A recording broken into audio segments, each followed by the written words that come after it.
ભારત એટલે કૃષિ પ્રધાન દેશ છે અને ખાસ ભારતમાં મોટાભાગના ખેડૂતો આજે પોતાના ખેતર ઉપર અને પાક ઉપર જ નિર્ભર છે. જ્યારે વાત કરવામાં આવે વરસાદની, તો ખેડૂતો જ્યારે ચોમાસાની મીટ માંડીને બેઠા હોય છે, સારો વરસાદ થશે તો સારો પાકની ઉપજ થશે આવી આશા સેવતા હોય છે. પણ વરસાદ સારો થશે કે કેમ એ કેવી રીતે ખબર પડે? ખાસ જુનાગઢમાં કૃષિ યુનિવર્સિટી ખાતે એક સંવાદ યોજાતો હોય છે અને એમાં આગાહીકારો આવતા હોય છે. આપણી સાથે એક આગાહીકાર હોય છે, આપણે એમને જ પૂછીશું કે કઈ રીતની વાત હોય છે અને કઈ રીતનું આખું એ લોકો આગાહી કરતા હોય છે. જી, તમારા નામથી જણાવશો? મારું નામ ગોપાલભાઈ રવજીભાઈ ચોવટિયા, ગામ આણંદપુર, જિલ્લો તાલુકો જુનાગઢ. ગોપાલભાઈ, કઈ રીતની વાત હોય છે અને કેવી રીતે વરસાદ આવે છે એની આગાહી કઈ રીતે તમે કરી શકતા હો છો અને કેટલા એના પાછળના કયા કયા પરિબળો કામ કરતા હોય છે? હું આજે 2001 થી મેં શરૂઆત કરેલી છે. પહેલા 3 વર્ષ મેં ખાલી ગર્ભ લખેલા હતા. ચોથે વર્ષેથી મેં આ ગર્ભ હોય તો આટલા ઇંચ વરસાદ થાય એનું અનુમાન કરેલું છે. એ મેં 2017 કે 18 સુધી કરેલું છે કે જે તે તારીખમાં આટલો વરસાદ થાય. 2005માં 22 જૂનથી 1 જુલાઈ સુધીના 10 દિવસો એમાં અમે 3 જ આગાહીકાર હતા. હું ત્યારે યુનિવર્સિટીમાં ન આવતો, મને એને આમંત્રણ નહોતું મળતું. પણ ત્યારે ધનસુખભાઈ શાહ, એક માણાવદરના સંજયભાઈ ભૂત અને એક હું, અમારી 3ની એવી આગાહી હતી 22 જૂનથી માંડી અને 1 જુલાઈ સુધી કે 1 થી 6 ઇંચ સુધી વરસાદ ડેઈલી પડે. આવા ભરચોક્કસ બંધાણ હતા. એમાં એક જ દિવસ રવિવાર નબળો હતો 26મી તારીખનો, એમાં 1 ને 3 ઇંચ વરસાદ પડ્યો અને પછીના દિવસોમાં 1 થી 7 ઇંચ 8 ઇંચ વરસાદ પડેલો. ત્યારથી મને એમ થઈ ગયું કે નહીં, આપણે જે ગણિત માંડીએ છીએ એ પરફેક્ટ છે અત્યારે વાદળાના ગણિત ઉપરથી. એટલે અવકાશી કસ શિયાળામાં દિવાળીથી ચાલુ કરવાના જોવાના.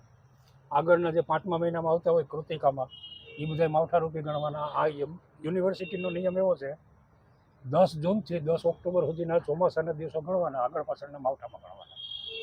પછી વરસાદ કદાચ 5 ઇંચ નહીં 10 ઇંચ થાય એ માવઠારૂપી ગણવાનો. કારણ કે ખેડૂતનો ચોમાસું પાક 10 લગભગ પાકની અવસ્થા હોય એટલે નીકળી જાય, એટલે એ બગાડે નહીં, એના માટે માવઠાની આગાહી કરવામાં આવે, પાછળના કસ લખેલા હોય.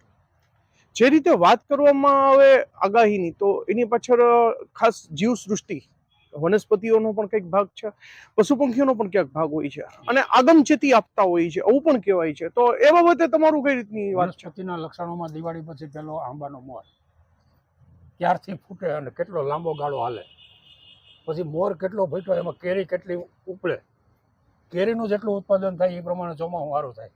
આ વખતે આંબાનો મોર 2 વખત ફૂટેલો છે. પહેલો મોર ફૂટ્યો એની કેરી રહી ગઈ, અત્યારે બજારમાં આવે.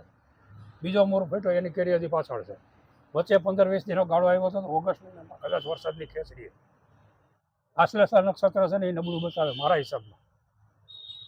ઓગસ્ટ મહિનામાં આવે છે આશ્લેષા નક્ષત્ર, એટલે એમાં વરસાદની ખેંચડી. પણ પછી પાછો સપ્ટેમ્બર ઓક્ટોબરમાં વરસાદ સારો પડશે. સપ્ટેમ્બર મહિનો સારો છે. એવું કહી શકાય કે સર્વત્ર વરસાદ સારો થશે તો જે શરૂઆતના દિવસોમાં સારો વરસાદ પડશે, પણ વચ્ચે ઓગસ્ટ મહિનામાં એક વિરામ લેશે અને ફરીથી પાછો વરસાદ પડશે, એવું તમે કહી શકો છો? ગઈ સાલની જેમ જ આ વખતે પાછળના મહિનામાં પાછો વરસાદ સારો અને જુલાઈ મહિનો આખો ભરચક છે.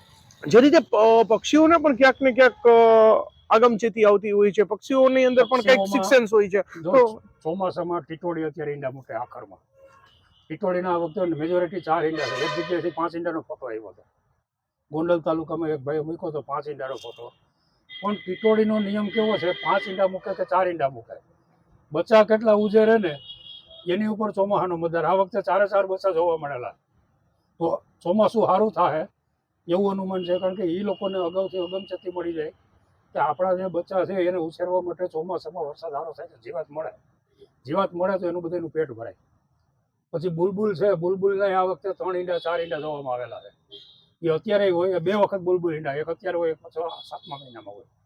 એટલે એ બધાને છે ને આપણા કરતાં વહેલી ગણતરી ખબર પડે કે વરસાદનું પ્રમાણ સારું થાય, મોલ પાણી સારા થાય તો જીવાત એટલી ઉત્પન્ન થાય જમીનમાંથી, એ બધાનો ખોરાક જ છે, એને આધાર આવે. પછી ખાખરાના કેસુડા આ વખતે પુષ્કળ આવ્યા હતા. પડિયા ઓછા બંધાણા એટલે વચ્ચે વરસાદની ખેંચ બતાવે. લીમડામાં મોર અત્યારે પુષ્કળ છે, લીંબોડી હજી ઝીણી જ છે. લીંબોડી કેટલી બંધાય એની ઉપર આધાર છે. જો લીંબોડી નબળી રહે તો એ વરસાદ ખેંચ વચ્ચે ઘટે એવું બતાવે. એકંદરે ચોમાસું લાંબુ હાલશે. હા, જે રીતે તમારી સાથે પણ બીજા આગાહીકારો હોય છે, તો બધાના કેવા ઉપર કેવું અનુમાન રહ્યું છે આ વર્ષનું ચોમાસું કેવું રહેશે? જનરલ આ વખતે 10 થી 12 આનીનું અનુમાન આવ્યું છે. એમાં એવું છે, વરસાદ વધારે થાય તો એ ચોમાસું પાક છે એની ઉપર અસર થાય તો પાકનું ઉત્પાદન ઘટે. વરસાદ અને પાક એ બે આખા ભિન્ન પ્રકાર છે. કે વરસાદ થોડો હોય છતાંય પાક સારો થાય.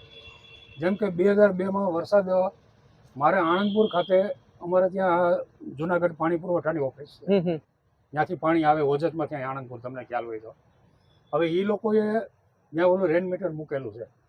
22 ઇંચ વરસાદ નોંધાયેલો હતો, છતાંય ચોમાસું પાક સારો થયો હતો. શું કામે? કે અઠવાડિયા 10 દિવસે જ્યારે જોઈએ પાકને પાણી, ત્યારે વરસાદ થઈ જતો. ખેતરબારા પાણી 1-2 વખત જ નીકળાતા, નદી નાળા તો એટલા આવેલા જ નહોતા, છતાંય માંડવીનું ઉત્પાદન સારું થયું હતું. પછી ચોમાસામાં હવાનો ભાગ મહત્વનો હોય. 2019માં ચોમાસું મગફળી સારામાં સારી થઈ હતી, ત્યારે અમારે 58 ઇંચ વરસાદ નોંધાયેલો છે. મારી પાસે આંકડા પડેલા છે બધા લખેલા, આણંદપુરનો સ્થાનિક વરસાદ. હું પોતે અત્યારે રેન મીટર રાખીને માપું છું દરરોજ. પછી 2020માં એટલો જ વરસાદ થયો તો મગફળીનું ઉત્પાદન નથી થયું. એ જ પોઝિશન, વરસાદ એટલો જ થયો છતાંય નથી થયો. તો એનું કારણ શું છે કે હવામાન ચોમાસામાં એને અનુકૂળ ના હોય, તો પછી ઉત્પાદનમાં એટલી કસર આવે. મગફળીના છોડવા તમે જો અવડાવડા આવે, 1.5 ફૂટની ઊંચાઈ, પણ નીચે માલ ન બંધાય. કારણ કે જો હવામાં જે ભેજ ગરમી એને જોતી હોય એ ન મળે, તો એવા તો ઘણી અગત્યના ભાગ ભજવે છે પરિબળો. જે રીતે વાત કરવામાં આવી ચોમાસાના વરસાદની, તો વરસાદ કેવો થશે એવું કહેવામાં આવે છે કે 10 થી 12 આની વરસાદ થવાની પૂરેપૂરી શક્યતા છે. ચોમાસાનો જે વરસાદ થાય છે એ જો વરસાદ વધુ થાય તો પણ પાકને નુકસાન કરે છે, અને ઓછો થાય તો પણ નુકસાન કરે છે. અને ખાસ ખેડૂતો છે એ અત્યારે વરસાદ ઉપર જ મીટ માંડીને બેઠા હોય છે, કારણ કે કૃત્રિમ રીતે પાણીને બહાર કાઢી અને પિયત કરવી ખૂબ જ અઘરી હોય છે, અને એની પાછળ લાંબો ખર્ચ પણ લાગતો હોય છે. એટલે ખાસ ખેડૂતો આના ઉપર આધારિત હોય છે. ત્યારે આગામી દિવસમાં કેવું ચોમાસું થશે આપણને જાણવા મળ્યું છે. આ જ રીતે નવા સમાચારો સાથે મળતા રહેશું. જેવી મીડિયા, સાગર નિર્મલ, જુનાગઢ.